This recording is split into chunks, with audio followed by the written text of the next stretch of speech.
Independência ou morte? Foi o que supostamente disse Dom Pedro às margens do rio Ipiranga há quase 2 séculos. Mas assim como a veracidade dessas palavras, muito se discute sobre a real cara da independência brasileira. Quer ver? Dá uma olhada na matéria de 2012, feita pelo programa Revista. 190 anos se passaram desde a proclamação da independência do Brasil em 1822. É possível olhar para este passado e entender como ele contribuiu para o desenvolvimento da política brasileira? Para falar sobre este assunto, nós vamos conversar com a professora de História, Carla Ferretti, e tentar desvendar um pouquinho deste assunto. Carla, obrigada pela gentileza da entrevista. Eu que agradeço. Vamos. Nesse contexto do início do século XIX, tivemos muitas revoluções. No contexto internacional, a Revolução Francesa, no Brasil, a Inconfidência Mineira, a Conjuração Baiana. Professora, por que o Brasil não optou pela República e deu continuidade à monarquia?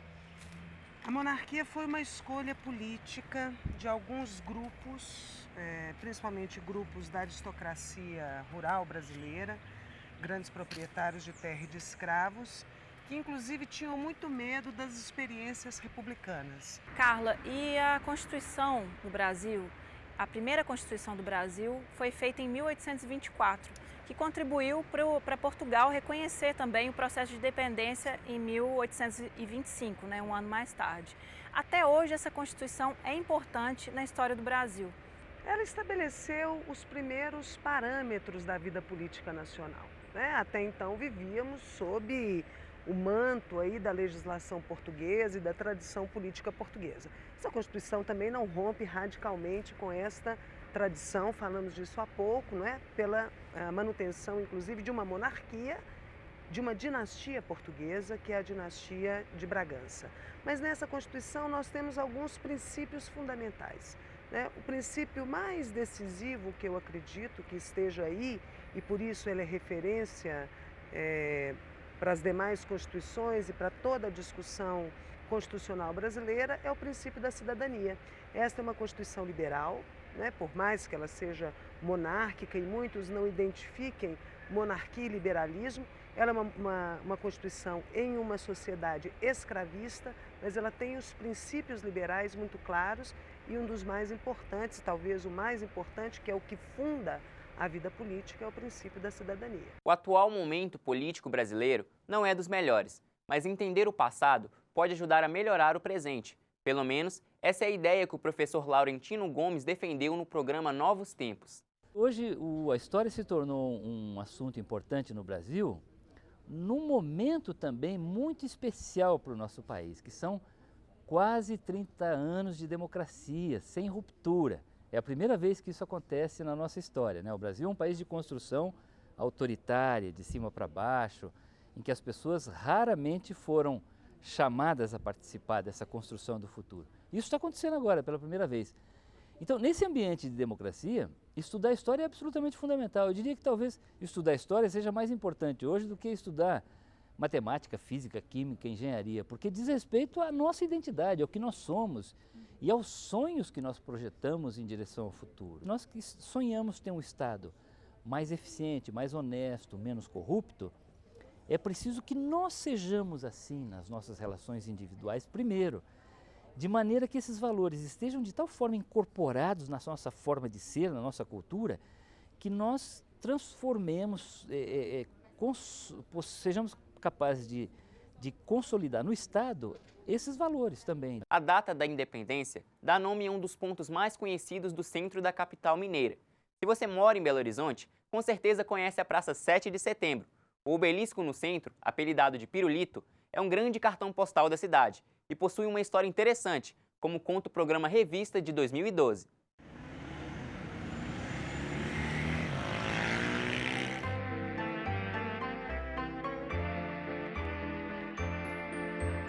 Lugar de encontro, de passagem, de compras ou negócios. Por aqui, cerca de 400 mil pessoas passam diariamente. Cruzamento entre as avenidas Afonso Pena e Amazonas, este é o lugar onde está o famoso Pirulito da Praça 7. É muito boa, tem uns amigos, tem muita fofoca, tanto no esporte como na política. E aqui é bom, tem um cafezinho bom ali para a gente tomar. É muito bom. Desenhado por Arão Reis no final do século XIX, o local já recebeu o nome de Praça 12 de Outubro, em homenagem à provável data da descoberta da América por Cristóvão Colombo, em 1492. A ideia inicial foi a construção de um obelisco para homenagear o centenário da independência. Então, em 1922, foi erigido a pedra fundamental para a construção do pirulito. E a construção só foi terminada em 1924. Então, em 7 de setembro de 1924, foi, enfim, inaugurado o monumento completamente acabado. O material para a construção do pirulito é originário de Capela Nova, município de Betim, e veio através da Estrada de Ferro Oeste de Minas. Feito de granito e com formato de uma agulha, ele tem 7 metros de altura e fica apoiado em um pedestal. A peça foi desenhada pelo arquiteto Antônio Rego e construída pelo engenheiro Antônio Gonçalves Prata. Com uma importância histórica, o pirulito foi tombado pelo Patrimônio Estadual em 1977. Durante a década de 40, houve uma campanha em prol da indústria bélica brasileira durante a Segunda Guerra Mundial. Então, no pirulito, juntou-se a armamentos para auxiliar a campanha brasileira na Segunda Guerra. Então, o pirulito foi o ponto de arrecadação desses armamentos. No pirulito também foi ponto de encontro para diversos comícios, diversas passeatas. O obelisco é o mesmo, mas de 1922 até hoje, a Praça 7 passou por grandes transformações. De acordo com a Begatrans, cerca de 75 mil veículos passam por aqui todos os dias. Descrever o que ela representa é natural para quem a conhece. O Praça 7 é o coração de BH, né? O coração do centro. Eu gosto muito porque tem a oportunidade de eu poder andar de skate, eu praticar meu esporte, onde também a gente pode encontrar os amigos também bastante. Eu gosto muito daqui. A repórter dessa matéria é a Carolina Almeida, que relembrou os bastidores dessa produção e mandou um vídeo pra gente. Olha só.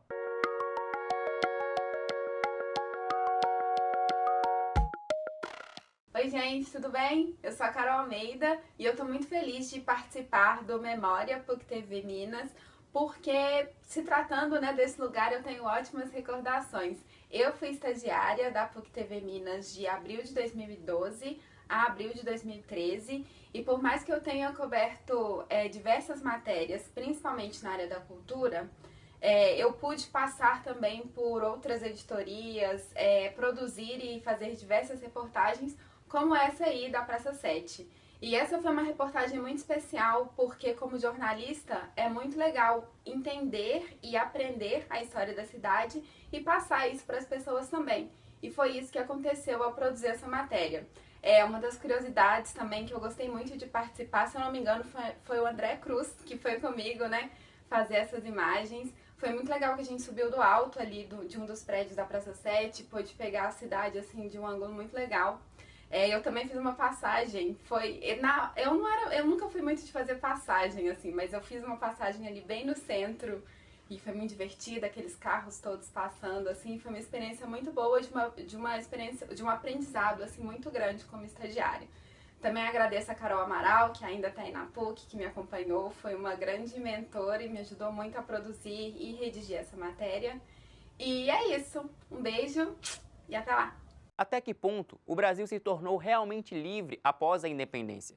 Em 2014, o programa Novos Tempos conversou com o historiador Marcelo Alves sobre o tema. Confira agora alguns trechos dessa conversa. Para começar, eu queria saber o que significou a independência para o Brasil. A gente tem que ver de quais setores estamos falando, né? Para alguns setores da sociedade brasileira, que foram principalmente aqueles que lideraram o movimento pela independência, ela significou o fim do pacto colonial com Portugal. Mas ao longo de toda a história do Brasil, isso vai ser muito debatido. Você tem um debate muito intenso, por exemplo, no movimento republicano, no final do século XIX, que diz que a independência do Brasil não foi completa, porque se tornou independente como uma monarquia, e a verdadeira liberdade só viria com a república. E aí, ao longo do começo do século XX, nos anos 20, nos anos 30, você vai ter a ascensão de grupos socialistas, comunistas, que dizem que não, que o Brasil nunca foi independente, porque a independência política se seguiu uma dependência econômica. em relação a banqueiros, em relação a países mais poderosos. E o fato da gente não ter conseguido essa independência de imediato socioeconômica reflete de alguma maneira no país hoje? Sem dúvida, mas assim, já é quase um consenso você falar, né? O Brasil se tornou independente politicamente, mas economicamente ele ainda é um país subordinado. Mas eu sempre me faço aquela pergunta, e qual país não é dependente economicamente nos dias de hoje, né? Principalmente agora no começo do século XXI, nós vivemos num mundo integrado, nós vivemos num mundo marcado pela interdependência.